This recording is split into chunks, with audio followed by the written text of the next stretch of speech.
Someone You Should Know. A program about people you know and even more that you don't. Hosted by Stuart Sachs, veteran, husband, father, and grandfather. Now, here's your host, Stuart Sachs. Well, good morning, and welcome to another edition of Someone You Should Know, broadcasting live and without limits from right here in Frisco, Texas. And in the studio with me is my better half, Lauren Sachs is in the studio. Good morning, everybody. And tugging at my leg is our little daughter, Shayna, and she's with us in the studio today because she wanted to check it out and see what's going on.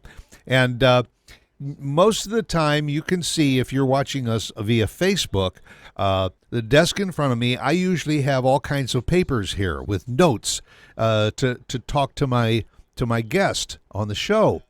But there's no notes in front of me because our guest is via telephone from beautiful downtown Carmel, Indiana.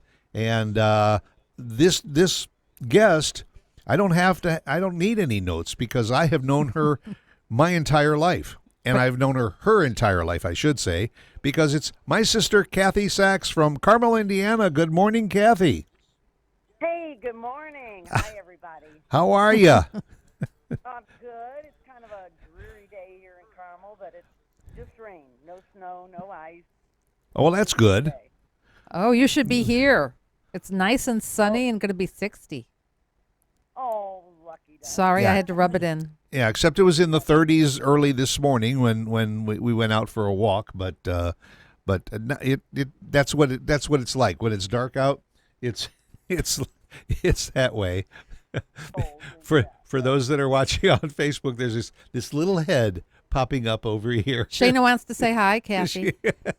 Oh, hi, Shayna. Well, Clive the Whippet dog is here with me and says hi back to Shayna. Oh, okay, good. Okay. Yeah, cousins. They're cousins. So how are you? John just walked in too, so John, are you here to say hi? Okay. He's in the background. He's there for support. Morning, Stu, and to all. Well, good morning, John. Hi, John. This is like a family reunion this morning, but It's a affair. but I wanted to have Kathy on the show because Kathy represents a lot of things. Number one, she spent her entire career in education.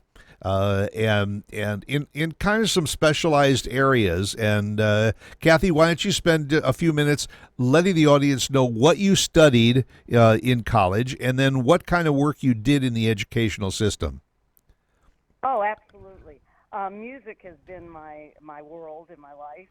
When I graduated in '71, I taught for 1 year in middle school, and then after that, I decided I wanted to explore the world. I worked at Disney World, and then came the realization, no, I went to Boston University for music education. That's where my love was. And as I began my career in the 70s, I worked with disabled children, preschool, and then I worked with adult handicapped adults, and I used music. Music was always the thing, music therapy, and that really helped to work with verbalization, numbers, social skills, that kind of thing. And then after that, I wrote a grant, and the grant was for 10 years, and it was at a psychiatric hospital here in Indianapolis, LaRue Carter, and I did music therapy with children who were hospitalized. And these children range from, being schizophrenic and psychotic, just the whole array of mental illness with children. And then after that, I decided to go back to public schools. And in doing that, I did middle school choir for 16 years. And that was very different, going back from being in the medical world into the educational world. And I did that for about 16, 17 years. and decided then to use my special education degree and worked with emotionally disturbed boys actually, and that was an interesting experience. So after 35 years, I decided, okay, I think that's it for me. But my retirement has opened a lot of other doors. Well, yeah, and we're gonna get into that because you probably wear more hats than a haberdasher carries in his shop, and I always. Lauren and I were always jealous of not only what you did in the educational system, but then after you retired, and it's a true statement. Whenever we call you, we get a message machine because you're always out, you're always doing something. But we said no. When we retire, we're not going to do that. We're just going to sit back and read books and take it easy. And Lauren and I basically have fallen into the same genre that you're in now. Not quite But as hectic and as Right. good Well, for what she does for herself. Yeah, yeah. You know, you've become a real juggler. But what is interesting to me and always has been, Kathy, is a lot of people would say, teaching is a great profession and all, but man, to be a music therapist, that probably would be a lot of fun too. But to work with emotionally disturbed, physically challenged children and adults, and do the kinds of things that you did it by choice, and because of your love for what music could do, and that's the part that I think the audience needs to know a little bit more about, and that is, why does music seem to have a positive effect on people that are either mentally, emotionally, or physically troubled? Oh, that's a great question. I know when I was working with children, I would say to them, so what does it feel like when you go home and you put on your favorite music? And that works for adults too. You're in your car, you've had a stressful day, you turn on your favorite tunes.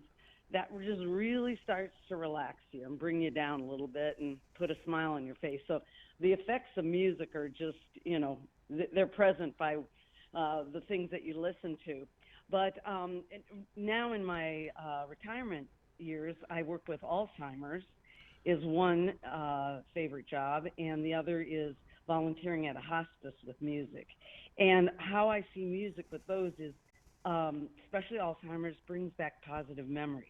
And I try to just talk about their past with them, get them to acknowledge things from their past that get triggered by the music. If we do a song about a train, I'll ask them, did you ever go on a train? Where did you go on the train to? And that brings back a wonderful memory for a lot of them. And hospice, I just had a situation last week where I went in and the patient there was saying, I love Frank Sinatra. And we just had the best session of going over old music, talking about the old days. And ironically, Stu, it turns out that he was from Hammond. He went to school in Hammond. And so we got to trigger, talking about good things like that and not medical issues that he's dealing with right now. Very, very I don't know how you do it. Yeah. I'm in awe of you, Kathy. Well, I think it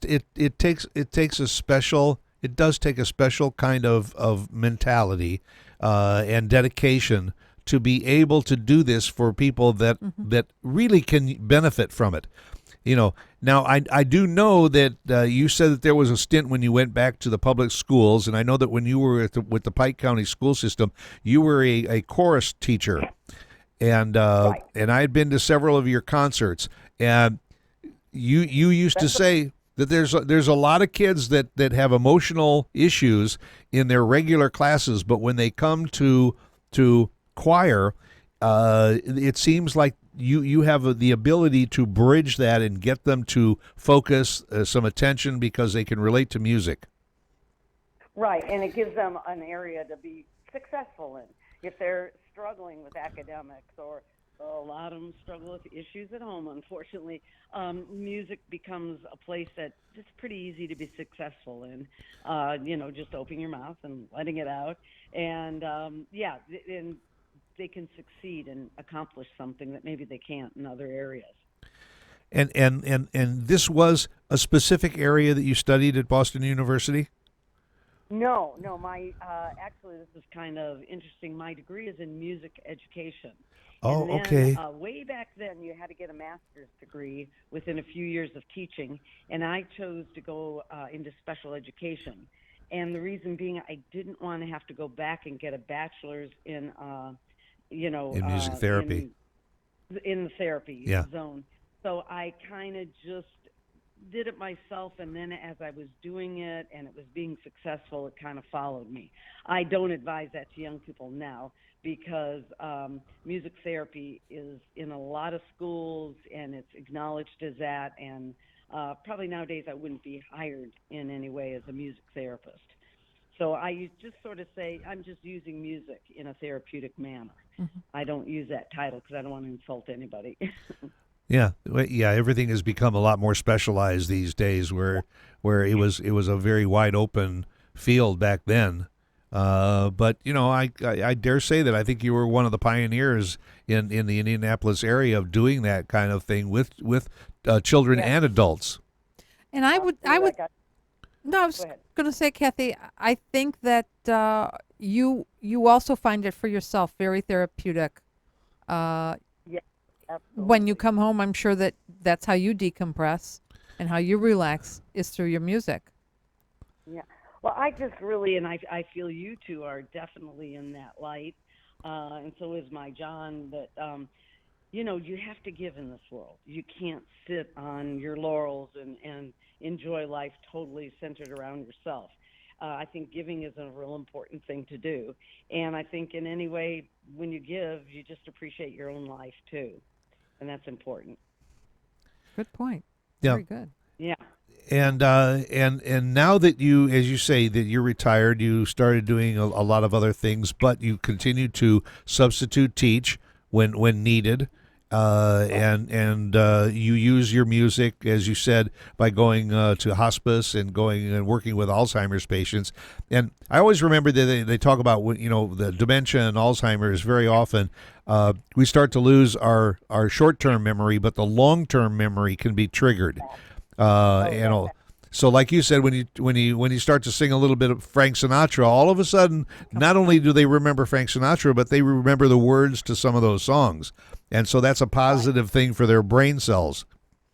Oh, absolutely. And I really think too, in older retired people, I think we have to go out there and do something for others to, the aging process isn't always so beautiful, but I think it lets you step back and say, hey, you know what? No, I got it pretty good. I have to enjoy all the goodness of my life. When you see how some people really go through a lot of suffering and bad times in their later life. Was there a point ever, Kathy, earlier or even now, that you said, you know what, I'm going to take my guitar and go over to that club that plays folk music or jazz or whatever, and I'm going to get up on stage and I'm going to try my hand at it? Did you ever think about that? I think about, but my voice is not so good at age 70. Really? Oh, I can't believe Not that. as entertaining as it used to be. But so- then did you think Yeah. did you think about it earlier? Oh yeah. Oh, definitely in my earlier years, I did definitely. But as a music person, you always can see who's a lot better, and you have to have the confidence to go out and put it out there. But I use music for my own enjoyment, to go hear other people perform. I love going to Yes, concerts. you do. That's what I was saying. Yeah, When you me make too. your make your livelihood out of music, and all that you probably rather than going to open mic night or karaoke, you like to just kind of sit back and watch other people do it and be entertained. Well, she does, yeah. Yeah, or watch The Voice on TV. Yes, yeah. And I have to say, because of you, I think that I have become an even better fan of multiple kinds of music, because when we've been together very often, when we travel or when we're in Indianapolis, you often take us either to jazz places or folk places or I think the last time we were there, we went to see the Temptations and the Four Tops yeah, that was together. fabulous. And you talk about long-term memory. Boy, we had a good time that Yeah. night singing the songs of all of those we grew up with. and that's half the fun of it. Oh Go- yeah. And What- I know, like for example, I think it was Monday. I wanted to go to the jazz place, and everybody I called my age was like, "No, I just want to stay in. I want to stay in." And I thought, well, poo. You got to get out sometimes and go enjoy the sound. So I'll get somebody to go another Monday for sure. Well, except with you, it's well, Pooh, you want to sit in. I'm going out. You You would always go. go out. Yeah. Oh yeah, like my niece, I have a bit of that in me. Yeah, that's true. That's true. Yeah, Right. You're not going to keep doing what I want to do, and I think that's a good attitude to have at any age. Well, and for the sake of our listening audience, and all, we got that from our dad, because our dad was a band leader in high school, and then during World War II, when everybody was volunteering to go, he and some of the guys from the high school band and all said, maybe we'll all go together and we can serve and play together, and they did, and he continued to serve the troops and everything during World War II, playing concerts and all for them when they were going overseas and when they were coming home. And Dad used to sit in the living room, I remember, and play a little bit of everything from the swing era to the jazz era, and he even started to embrace some of the newer, that crazy music that we listened to called rock and roll. Yeah, Elvis. He started to embrace some of that. I don't think he embraced it as much as he did the big band era, but he was very, very much a musician at heart, and a music lover, and I think we picked it up from him. Yeah, and it's interesting because when I do work with, Alzheimer's patients that are in the 80s and 90s, the music that I always pick out to sing, one of the most popular is "Let Me Call You Sweetheart." Oh, yes. I think of Dad because I think that was the kind of music he shared with me Yes. when I was young, and they still has lilting musical memories. Right. Well, you definitely, both of you, did pick up after your father. I just wish one of you would have done a little bit more crafts like your mother, because I could use another Afghan about this time. She what Dad did with instruments, Mom did did with- with knitting needles and crochet needles. Yeah, for sure. But a talented family. She was What- such a fun, Kathy, you've worked with so many kids over the years, so many different types of kids and adults. What do you see now as the difference between the kids or the adults from years ago and today? Yeah, well, not having had my own children or grandchildren, I've always been a teacher, and that's kind of my mode of observation of the kids I work with or the adults I work with. I know in the older generation, how I see it now is there's just a much more engaging, warm, loving feeling that I kind of see that we all grew up with. I think with the technical age, kids are getting away from that. I mean, I just worked with some sixth graders for after-school tutoring, and what was neat is the art project was making a postcard, and I thought, oh my gosh, they don't really even know what a postcard is. Right. And I know I also recently got a thank you note from two kids that I got gifts for, and that was really nice. They hand wrote that. So that to me was old school, but yet that was really a Yeah. nice Right. thing to see. But with the technology, it's brought a lot of good things to children. I think they're learning quicker, they're being more challenging, but I kind of get concerned about sort of the emotional aspect of the kids, because they're kind of tuned out a little bit more than I remember kids being. Yeah. With songs, because boy, when I was growing up, or even when I was teaching, lyrics were such a big part of music. Mhm. What they meant personally, and so I'm not as in tune with some of the music that's going on today, but I just hope that kids are stepping outside the box and enjoying getting away from technology and using real instruments for music or singing. Well, I think it's also safe to say that back in our day, music, art, some of these other things in school were kind of used to help maintain a normalcy, to help motivate children. Today, in today's school environment, they're using drugs a little bit more to keep kids in line and in order. The kids, their world is like 12 inches away from their face. So they're not interacting with each other as much, and that's where that choir and I think really was beneficial. And to a certain degree, most schools still do have choirs and choruses. And that's like an alternative to the athletes. But they're doing more with medication to control students rather than using music and art and other things to help them. But I think in a lot of respects that medication is needed. I think there are areas where music just can't do it. Sometimes you just need a little help medically. Oh, definitely. But our choirs are still very active, and it's such a wonderful place for kids to meet each other, even have lifelong friends from band or orchestra, or music. The way that the athletic kids kind of bond together, I think that's really necessary. I don't ever want them to remove that from the school system. Mm-hmm. Well, yes, and unfortunately, when there are financial constraints in the schools, sometimes it's those art programs like music and art and theater that get cut because they can't cut the academics and they don't want to cut the athletics. So it's the others that sometimes suffer.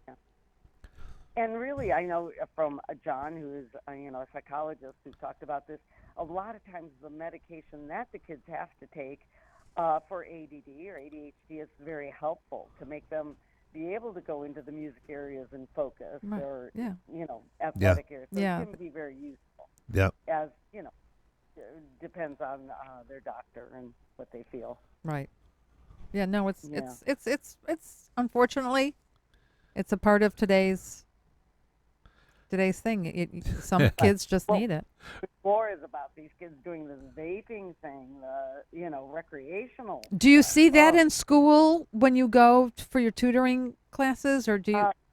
High school kids, no, because I guess from what I understand, vaping can be, they can sneak it, and it doesn't always smell in the pipes. I talked to a counselor from a high school, and she was saying that it was really rampant in the high school because the kids could sneak around with it. And, of course, they do it after school. Yeah, I know. There was just an article in the local paper here that the school system is setting up an anonymous phone line, or if you will, internet setup, so that if kids in school see other children that are vaping, they can report them. They can report them, and all anonymously, so that it can be dealt with. Because we're not talking, high school. We're talking middle school and even grade school. Some of these kids are doing it, and because they have no idea that how detrimental it could be to their long-term health. We learned it the hard way, because when we smoked in high school and college, we didn't realize that lung cancer was gonna take the lives of so many thousands of us. That's the other side. That's the other side of the educational system that you have to keep in check. Yeah, and I think that's really important, and to educate the kids about what's going on. And so many of them are losing their lives because of all this. That's the sad part at a young age. Yeah. I'll tell you what, maybe we'll pause for a break, because I think we've covered a lot of the educational area of Kathy Sachs, but there are so many other things that you are involved in, and the audience is just going to be absolutely amazed at some of the things that you do in your quote unquote spare time. But we'll pause for a break, and we'll be right back with more of Kathy Sachs from Carmel, Indiana. And she is someone you should know. 3, 2, 1. KVGIRadio.com. Y'all have really just opened my bubble and just... KVGI Radio brings you conversation and entertainment. Be sure to follow us on social media. Who streams the best talk shows? We do.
You're listening to KVGIRadio.com.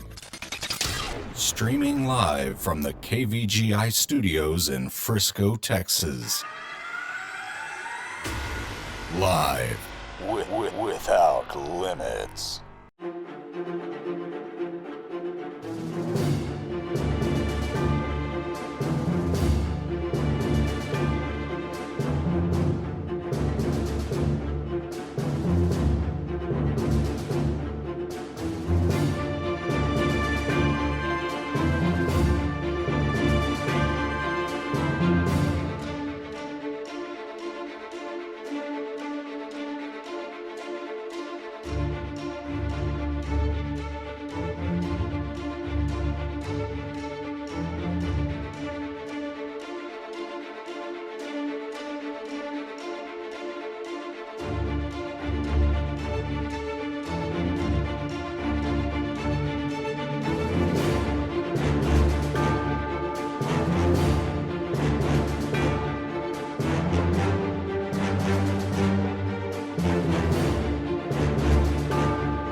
Someone you should know.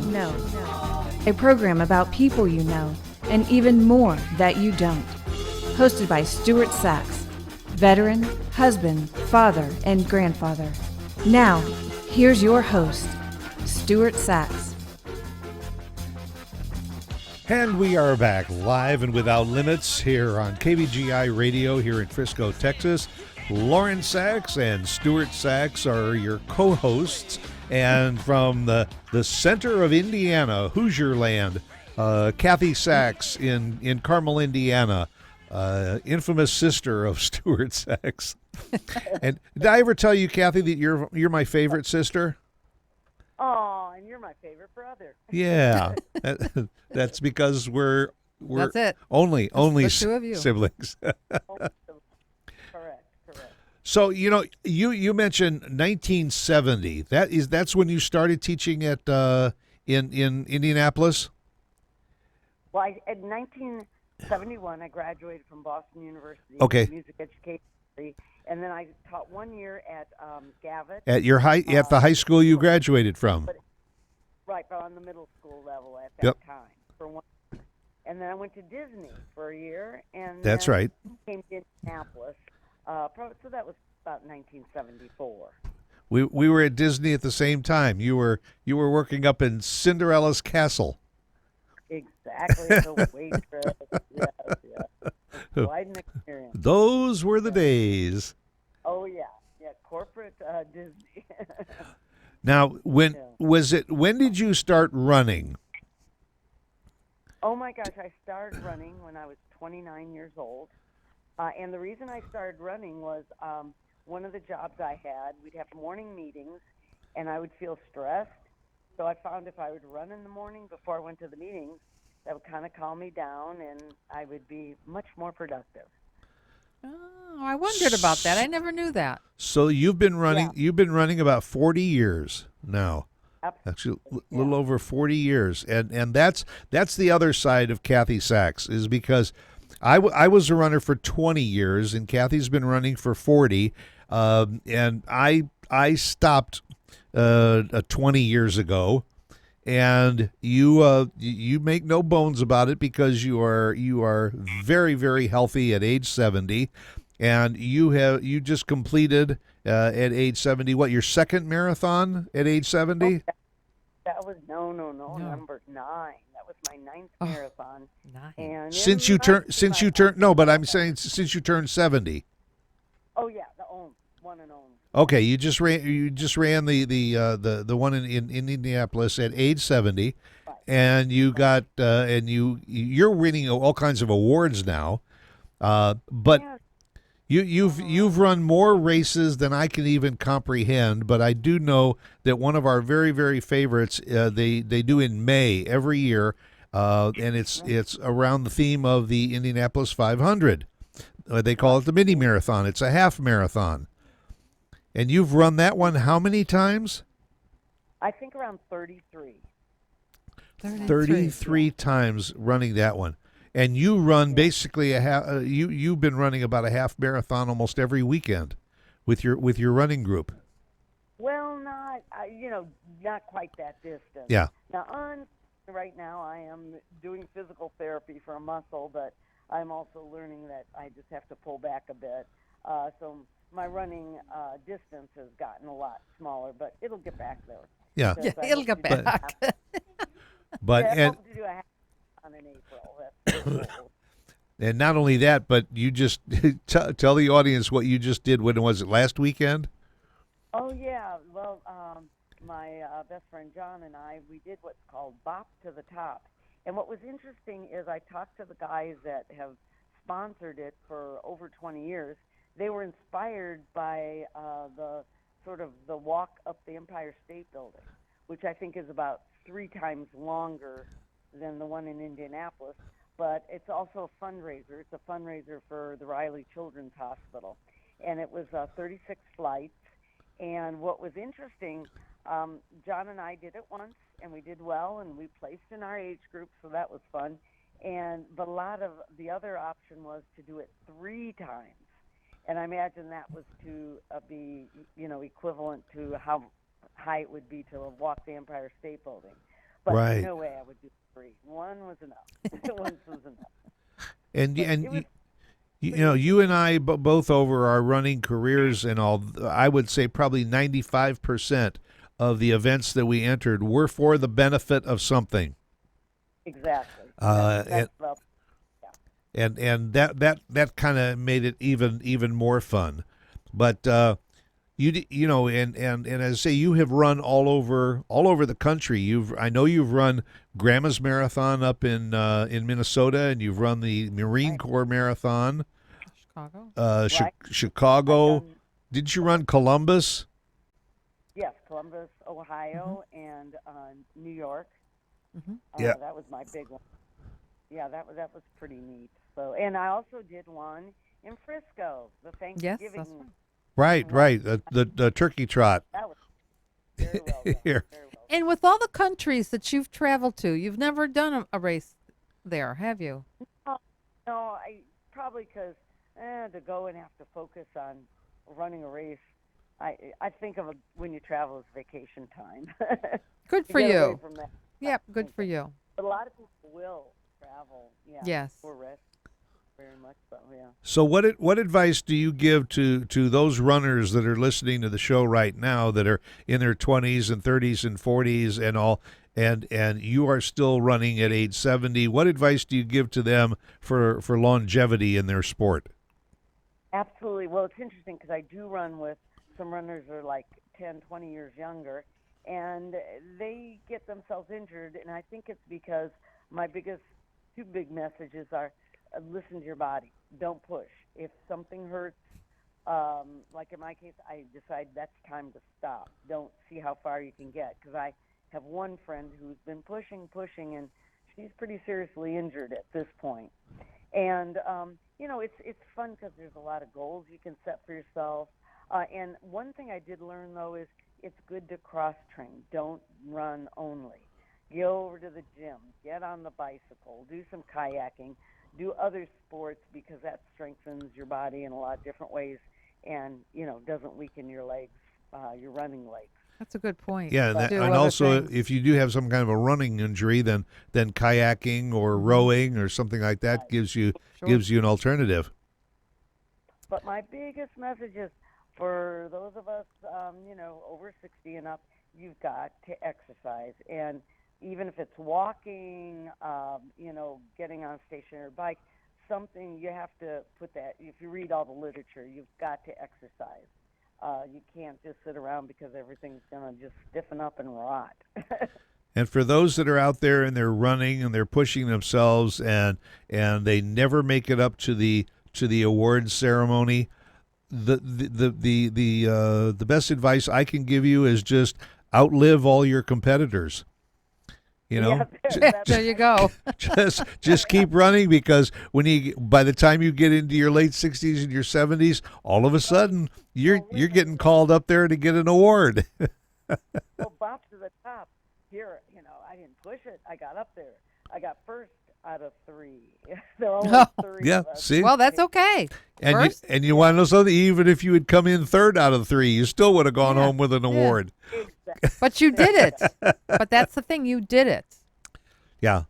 But still, in all, even when you're older, you find someone you have to kind of challenge and try to beat anyway. So that's right. That never goes away. Well, and you also become the inspiration for some of the other younger and middle-aged runners that are out there too. Yes. I'm a trainer for the mini marathon, and it was interesting because last Tuesday I'm just slowly getting back, so I was pacing myself, and I came upon a very young girl that was running and walking, and I said to her, let's just stay together. I know you can run to the finish, and go my slow pace. And boy, when she got there, she was so happy that she didn't stop anymore. And so I like to try to encourage the younger ones, and I always say to them, and you know what? You'll be running a lot further, in a different group next year. Just stick with me, and I know I can promote you to being a faster runner. And that is always the case. I don't see my runners from last year because they've gotten faster, and that's kind of neat. Wow. Is it fair to say, Kathy, there is not a day goes by where you don't feel like running? Every day that goes by, you feel you either have to run or do some form of exercise. Is that fair to say? Not, I know people like that very much, and I'm not quite that obsessed. I will not run, rarely, 2 days in a row because I don't think it's healthy for muscles at this age. I think you have to kind of give them a rest. I will try to go to the gym. I think weightlifting is really important to combat osteoporosis. Right. And I'll do some of the machines. But no, there's days I just give myself a break from that. And walking is, always a good option. Yeah. But I do think about it a lot, and I have friends that are yeah, they have to do something every day, every day, every day.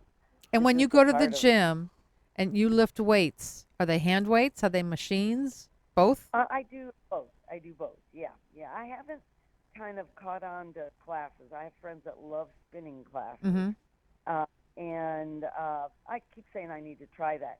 Now I did in hospice where I volunteer. I bumped into the gal who has been volunteering, I guess, over 5 years with a yoga class every week. Mm-hmm. And I remember doing it and how wonderful it was. So I think I'm going to try to go back to that because there again, I think stretching, well, at any age, is very important. Even though it's Right. not vigorous, it's a good thing for the muscles. Right. I agree because I get on the floor every morning and I do Right. my stretches, and it really helps me perform the rest of the day, get through that day. Yes, I know I've done those with you, and yeah, it really is a good thing. Yeah. Now, when you're doing the weights, did you start with a trainer so you learned which weights to use, or you just kind of watched people, or you read what you And needed to use? well, I did actually have a fellow that is a runner that does that kind of. I had him walk through my regime with me, Ah. and he said I gave me some pointers and that kind of Oh, thing. that's good. But I do know, yeah, I do have friends that do have personal trainers. But I also want to say the other aspect of running, and as the years have gone by, I've talked to my running friends about the emotional part of running and how it keeps people kind of calmed down. It helps work through, troubleshooting ideas in your head.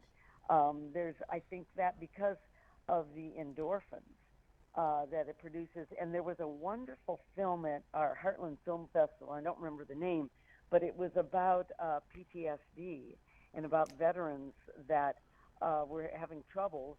And the movie was about having them do something where they got their endorphins going, whether it was skiing, even amputee skiing, or going out running or mountain climbing. What they realized was missing for them was this endorphin high that they had when they were unfortunately on the battlefield abroad. And it was quite a fascinating film, but it made me stop and think about how running and exercise fulfills that for a lot of people. Oh, that makes sense. Right. Makes a lot of Yeah. sense. Very much, yeah. And also, I found that when you do go out running, walking, whatever outdoor exercise you do, I'm not a real fan of wearing headphones and listening to music while you're doing it. Listen to nature, listen to your own thoughts, and now get into yourself rather than using headphones, because that sometimes can put you kind of forget your surroundings sometimes when you get lost in the music.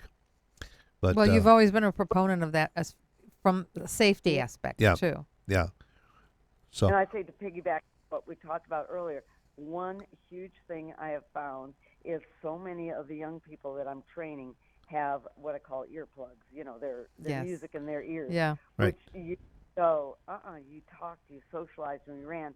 And when I asked a couple of them, they said, oh, I just like to sort of check out. That's their way to check out with music that they enjoy, Right. which that can be positive too. But running was that kind of time for them more than a social time. well, when Thought we that was started out too, they always used to tell you that if you want to push your pace a little bit, don't run faster than you can speak. So obviously, Exactly. if you're listening to headphones, you don't know whether you're reaching your maximum heart level, Right. or you're just pushing yourself a little bit too hard.